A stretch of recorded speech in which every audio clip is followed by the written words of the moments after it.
Hey everyone, earlier today I put up a blog post that features two conversations I had, one with longtime friend, Oakland, Alameda County Coliseum Joint Powers Authority Executive Director Scott McKibben, and the other with essentially new friend, Bergs and Anstrom partner, lawyer, James Quinn. Now, the basic news is that the lease extension for the Raiders of the Coliseum is at a stage where the parties are redlining existing documents. This obviously is not that document. Otherwise, it would have words, some of them with red lines in them, right? And it would be multiple documents. But you get the idea. One of the key sticking points, and there are various topics that are being bandied back and forth within this agreement. But the one major sticking point is the lawsuit. And the Raiders have said that they want a clause in the lease agreement such that if the city does sue the Raiders can simply back out of the lawsuit. Now, I then called Jim Quinn to find out where things were in the lawsuit, and he said, well, we're making progress. That's as much as I can tell you. What making progress means, I'm really not at liberty to say.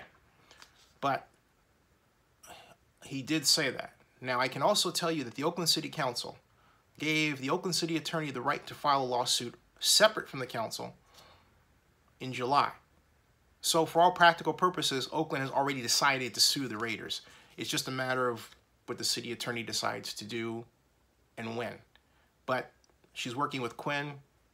Quinn and his group of lawyers are essentially paying for the lawsuit, and he says they're making progress. Now, for those of you who've clicked on this video and just out of curiosity, wondering how all this came about, it's because for some time now, going back to 2011, there's been talk of building a new stadium in Oakland and effort. The trouble is that the Raiders under Mark Davis have, and Raiders president Mark Bedane, sad to say but true, he was appointed president in 2015, but they went along a path where whenever it looked like they weren't going to quite get what they wanted, rather than working with the city of Oakland, or maybe things didn't happen quite as fast, or maybe Mark Davis just saw greener pastures. Rather than saying to the city of Oakland, look, I want to explore a home in Las Vegas, he acted as if his intent was to keep the Raiders in Oakland and said, I'm doing everything that I can. I'm doing everything that I can. But he wasn't, because on several occasions, with Las Vegas, and then with Carson, and prior to that with San Antonio, Davis has shown almost a knee-jerk, allergic reaction to the idea of actually staying in Oakland and making that the organization's singular focus. Singular focus, okay? If you want an example of what I'm talking about, look at the situation with the current lease agreement. The Raiders, if they don't get what they want, they threaten to leave. Well, okay, we're going to jump ship early because we don't want you to sue us. That's these Raiders. In the past, the Raiders under Al Davis played in the Coliseum and sued the city and the county and the NFL anyway. This group could do the same. But it's under the impression that the city and the county want them to play. And there are many who really don't care. There are those who say, hey, the Raiders don't make money for the Coliseum. I disagree with that. There are others who say, hey, you know what? We should have evicted them last year. I disagree. And then there's another group that says, well, you know what? They can't go anywhere. And so why are they fooling around anyplace else? Because they're not going to get a better deal than what they've got at the Coliseum. And they might as well just stick around until their stadium in Vegas is ready, if it really ever is. That's the camp I'm in. But you know, the Raiders haven't proved they've learned anything from all of these years of this uncertain behavior where they say they want to be one place, but they don't act like they're committed to it. Now, someone would say, well, they're committed to Las Vegas. Okay, but then I ask, if they're committed to Las Vegas, where's the Super Bowl that they're supposed to get? If they're committed to Las Vegas, where's the Bank of America line of credit that's supposed to help finish building that structure? I'm just asking, okay? And if they're committed to Las Vegas, why can't they simply focus on staying in Oakland, make their lives simple rather than complicated by going someplace else to play a game for nothing? You see what I'm getting at? The Raiders' business decisions are not, in my judgment, consistently sound. And there are many organizations that have consistently sound business judgment. The Dallas Cowboys being the linchpin example in the NFL. The Raiders can do better. But what they have to stop doing is feeling like they're persecuted. They're not. They're not.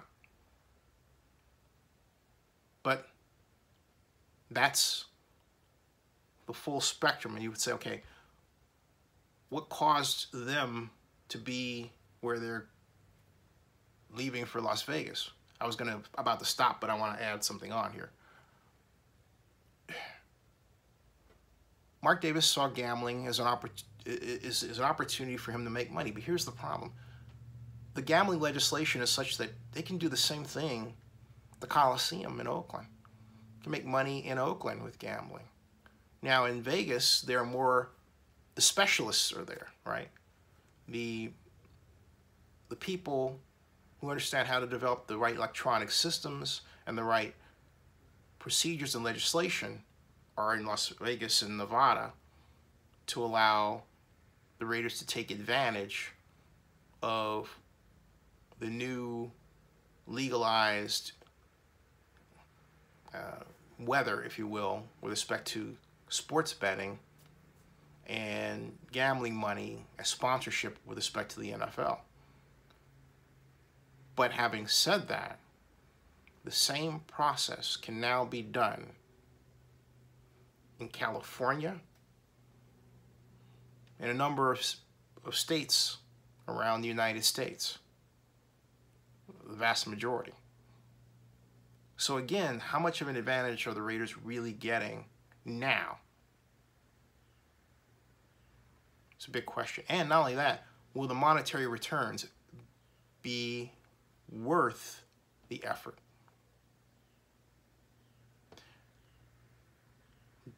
Having said all that, Mark Davis met with Napoleon McCallum back in 2014 what ESPN called a secret deal, secret meeting, excuse me.